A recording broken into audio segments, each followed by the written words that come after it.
I never thought a stranger's phone call would be the start of everything I hadn't realized I was missing. My name is Rory Baxter. I'm 32 years old, and I've been running a small oyster operation on the tidal flats of Penobscot Bay, Maine, for the better part of 6 years. It's not the kind of work most people picture when they imagine a life by the water. No lobster boats, no dramatic coastline photography, no romance. Just cold mud, wire cages, salt brine under your fingernails, and a delivery van that smells permanently like low tide no matter how many times I scrub it. I grow oysters, I clean them, grade them, pack them in crushed ice, and drive them to restaurants along the coast. It's honest, quiet work. The kind that keeps your hands busy and your mind too tired to spiral at night. The morning Edmund Cromwell called, I was standing in the processing shed, sorting through a batch of 2-year-olds that had come up undersized. I almost let it go to voicemail. Boston area code, number I didn't recognize. Mr. Baxter. The voice was clipped and deliberate, the voice of someone used to opening meetings. My name is Edmund Cromwell. You may remember dealing with my late associate, Franklin Pierce. He arranged the tidal flat lease you operate under. I remembered Franklin. Straightforward man, no games. He'd passed away about 18 months back. I'm listening, I said. Edmund got to it fast. His daughter, Isla, had refused to move forward with a marriage arrangement that would have resolved a substantial real estate partnership. The refusal had created complications. She had, as he put it, demonstrated a serious gap in her understanding of how the world worked. He wanted her to spend 3 months somewhere that would correct that gap. She's never done a hard day's physical work, he said. She needs to understand what consequences look like. I stood there with a sizing gauge in my hand and thought about the lease renewal bill sitting on my kitchen table. A 5-year tidal flat lease in Maine doesn't come cheap, and the bank had already flagged my account twice. How much? I asked. He named a number that would cover the renewal and still leave a cushion. I'm not running a reform school, I said. If she wants to leave, she leaves. I won't hold her. Edmund was quiet for a moment. Then, with the easy confidence of a man who rarely gets told no, she won't leave. She has nowhere to go that I don't control. I didn't like what was underneath that sentence. Like she was inventory he was rerouting rather than a person making a choice. But the lease was due in 30 days. I said yes. She arrived on a Wednesday in early October. I was loading cage floats into the water when a black sedan pulled onto the gravel turnaround at the end of the dock road. The driver placed a single rolling suitcase on the ground and left without making eye contact with anyone. Isla Cromwell stepped out and looked around. She was in her mid-20s, maybe 5'7", wearing a coat that probably cost more than my van. Her hair was dark and pulled back in that particular way that takes effort to look effortless. Her expression was carefully neutral, the practiced blankness of someone who had learned to hide what they were feeling. In rooms full of people who were watching, I walked over with wet hands and wiped them on my jacket. Rory Baxter, I said, you must be Isla. She looked at me for a moment before she answered, my father said 3 months. He did. I looked at the water, then back at her.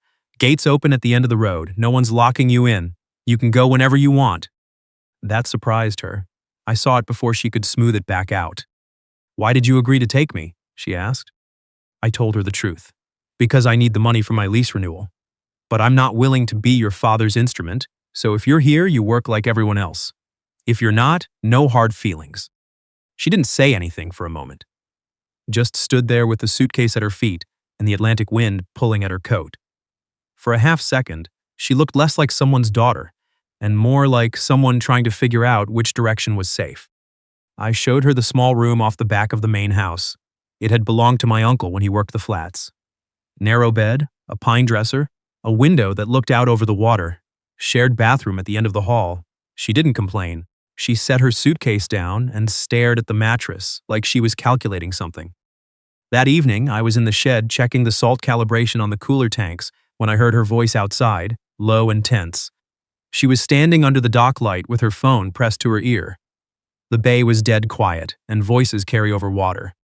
I'm not marrying Prescott, she said. Whatever deal you made with his father is not my problem to solve. The voice on the other end was too distant for words, but the tone was unmistakable.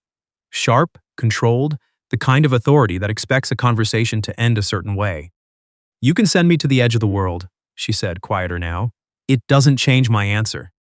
She hung up, stood there with her face turned toward the water, one hand gripping the dock railing Then she turned and saw me watching from the shed doorway. "You heard that," she said. "Not a question. Enough to know you're not here because you're reckless or spoiled." She looked down at her hands.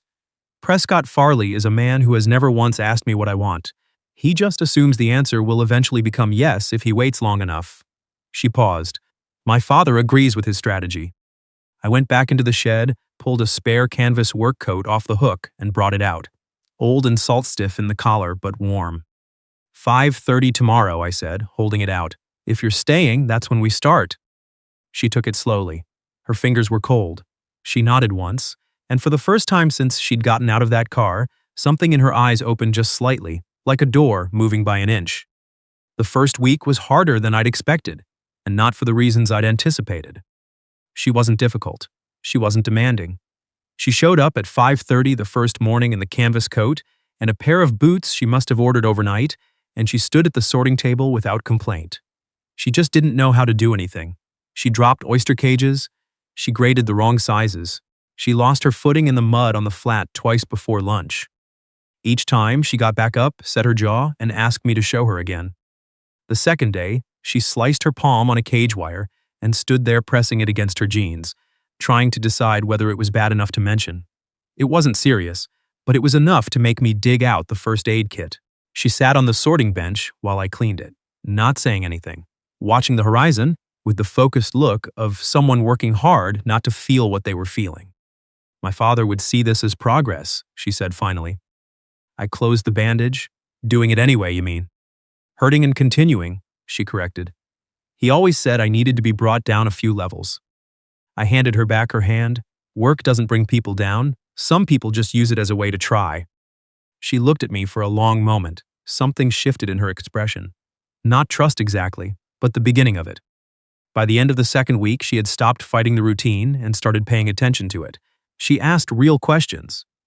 Why did certain oysters develop better on the South cages?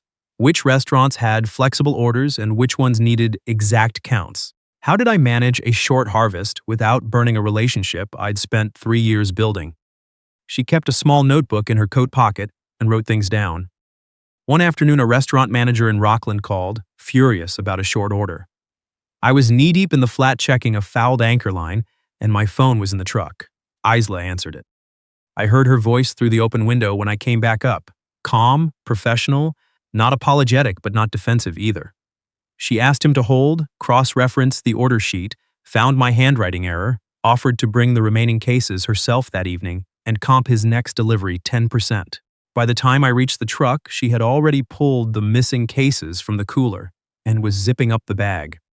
On the drive down to Rockland, she sat with her arm on the window frame, watching the pine-lined road, and said almost to herself, "I always thought I was only useful at events, seating charts, smiling at the right people in the right order. I kept my eyes on the road. You just de-escalated an angry restaurant manager in about 40 seconds. That's harder than a seating chart." She laughed, quiet and a little surprised, like she hadn't meant it to come out. It was the first time I'd heard her laugh like that, unguarded, without anyone to perform it for. By the third week, she had rebuilt the entire ordering system. Not because I asked, but because she said looking at the handwritten ledger made her eye twitch. She built a spreadsheet that tracked delivery schedules, restaurant contact preferences, seasonal volume patterns, and payment timelines.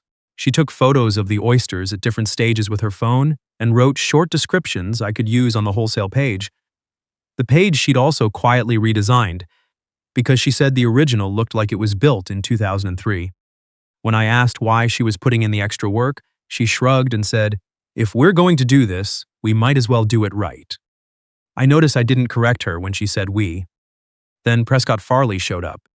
It was a Thursday evening in late October, getting dark early the way Maine does in fall. I was dragging cage racks up from the lower flat when a silver Range Rover I didn't recognize pulled to the end of the dock road. The man who got out looked like he'd dressed for a dinner meeting. He scanned the property with the mild contempt of someone accustomed to evaluating what things were worth and finding them lacking. Isla came out of the shed still wearing rubber gloves and the canvas coat. Her hair was messy from the wind. She stopped when she saw him. "Prescott," her voice was flat, "you shouldn't be here." He looked at her, the coat, the gloves, the mud on her boots, and something passed across his face that wasn't quite amusement. Your father's been patient long enough. This has gone on long enough. I'm working, she said. You're making a point, he said. You've made it. Come home and we'll call this what it was, a difficult few weeks. Clean slate. I set the cage rack down and stayed where I was. I wanted to see how she handled it. She pulled off one glove. Go home, Prescott. He stepped closer. You're throwing away something real because you're feeling stubborn. That's not maturity, Isla. I walked over then, not fast, just crossed the gravel until I was close enough to matter. Prescott noticed me for the first time. He looked me over once, the way people do when deciding whether to bother being polite. She said, go home, I said. He smiled without warmth. And who are you exactly? The man whose property you're standing on. He glanced back at Isla. So this is why you think you have options. He said it like it was the most obvious explanation in the world. Isla looked at him steadily. I have options because I'm a person, Prescott. You and my father just never found that a useful fact. He stood there another moment, then got back in his car without another word.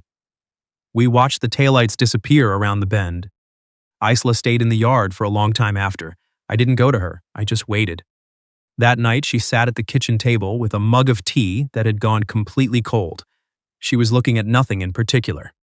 Maybe he's right, she said quietly. I don't know where I'd go if I don't go back. I leaned against the counter. You're here. For 3 months. That's your arrangement with my father. 3 months is your father's timeline, I said, not yours. She looked up at me then. The old refrigerator hummed. Rain started tapping against the windows. In the dim kitchen light, I could see how tired she was, and underneath that, something harder to name. She didn't argue. She just held my gaze and the kitchen went very quiet, the kind of quiet that says something without words. I turned and washed my coffee mug before I said anything I shouldn't. By the end of the 2nd month, Isla had stopped being someone I was hosting and started being someone I worked alongside. I couldn't have named the exact day it shifted. She woke up at 5 without an alarm. She knew which cages ran cold and which restaurant buyers would push back on price and how much. She'd taught herself to handle the flat-bottomed skiff and stopped gripping the gunwale when the chop came up. The expensive coat she'd arrived in was in the closet. She wore the canvas jacket and a wool hat she'd bought at the general store in town for $8, and she moved through the operation like she belonged in it. One night in November, a storm knocked out the power to the processing shed. I was halfway through checking the backup cooler connections when the back door opened and Isla appeared with the headlamp from the kitchen drawer already strapped to her forehead. Go back inside, I said. It's freezing. You keep telling me to learn the operation, she said. So let me. I didn't argue.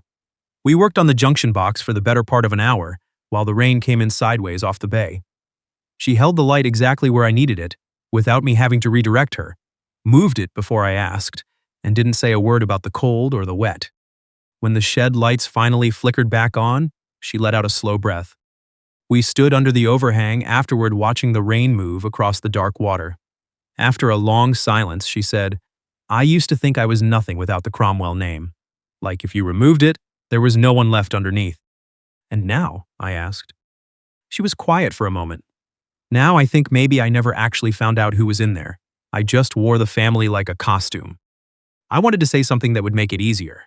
Nothing felt right. So I just told her the only true thing I had. Then you've got time to find out. You can start here. She turned to look at me. We were closer than I'd realized, close enough to see the rain on her eyelashes. For one long, clear second, I thought about closing that distance. Then I took a step back. You should go in. You're soaked. Something moved across her face that I filed away.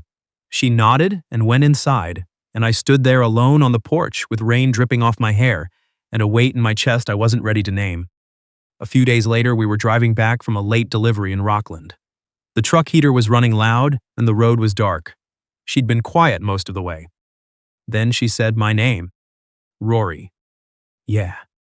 She kept looking at the road ahead. I'm not here because you're an escape route. I want you to know that. I didn't speak. I waited.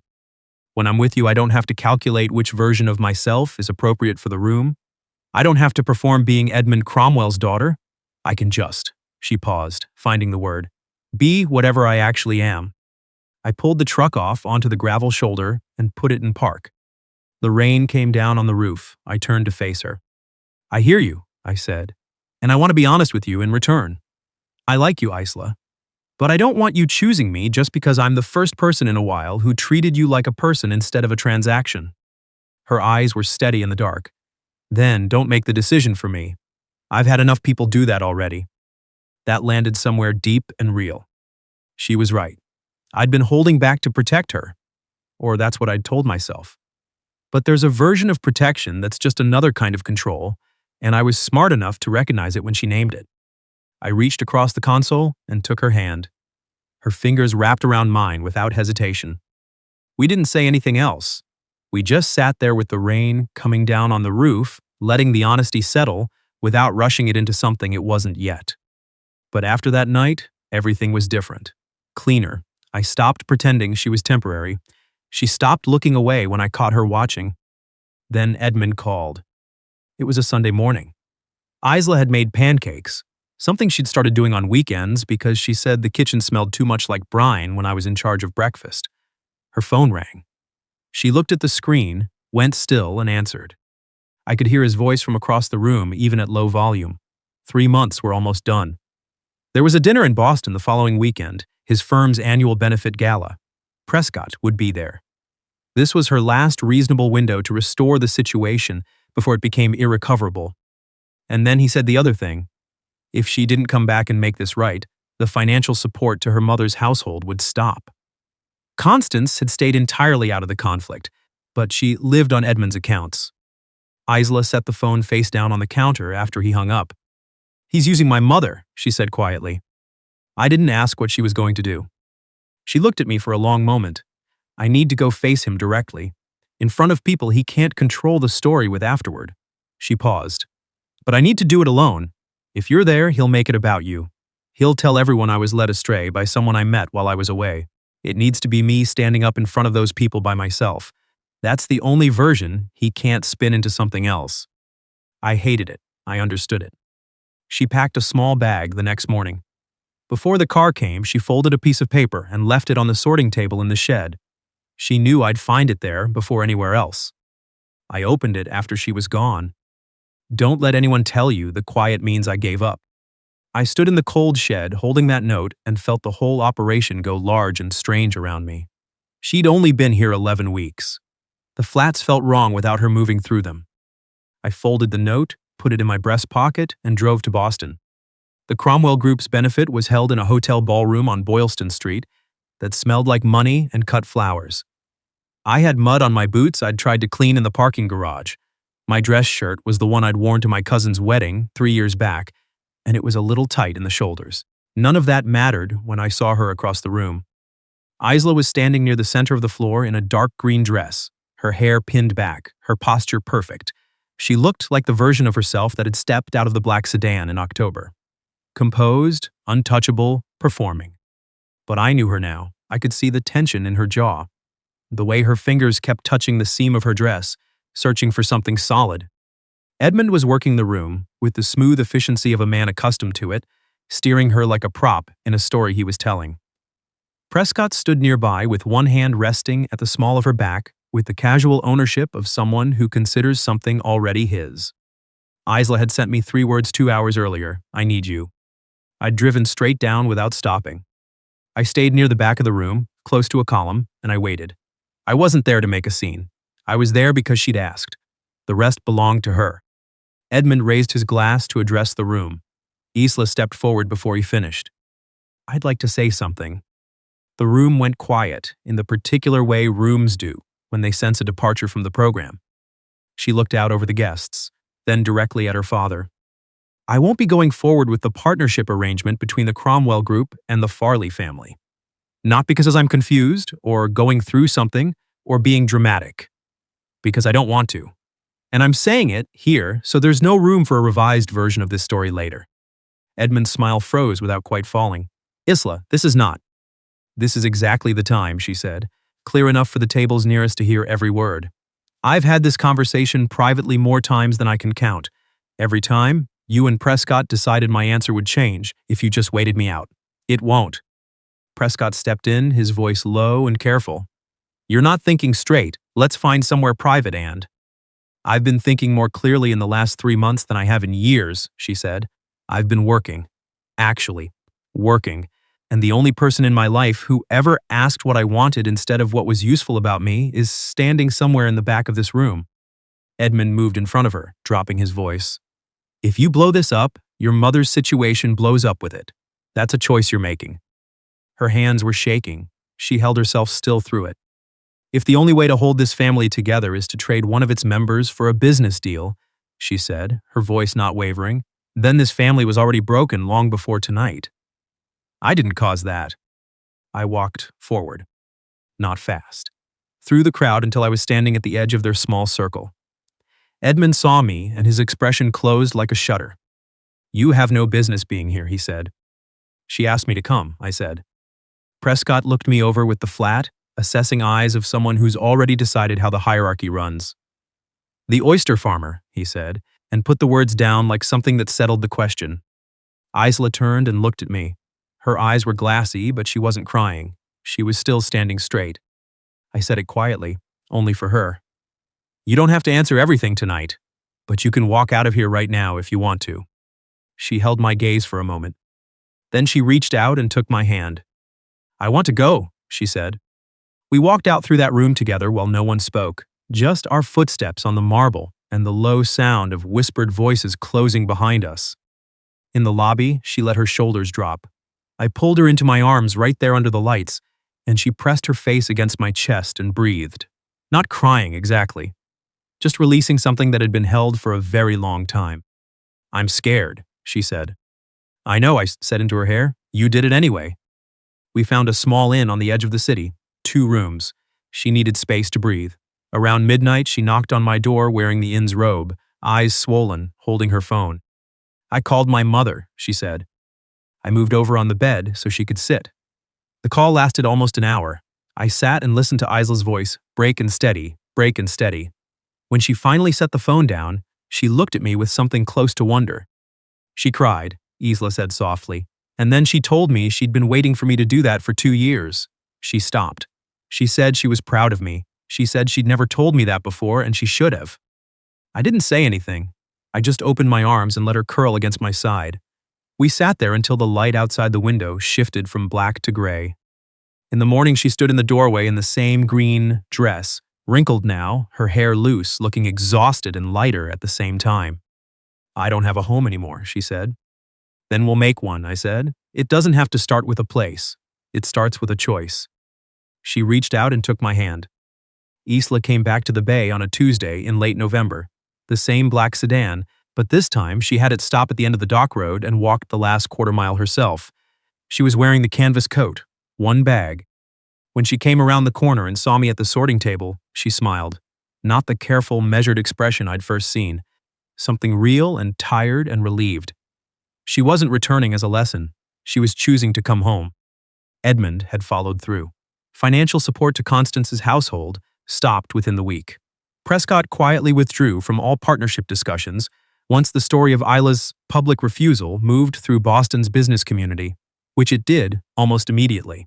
Edmund had built much of his leverage on the assumption that marriage would happen, and without it, several other arrangements he'd structured around it began to unravel. Instead of retreating, Isla moved forward.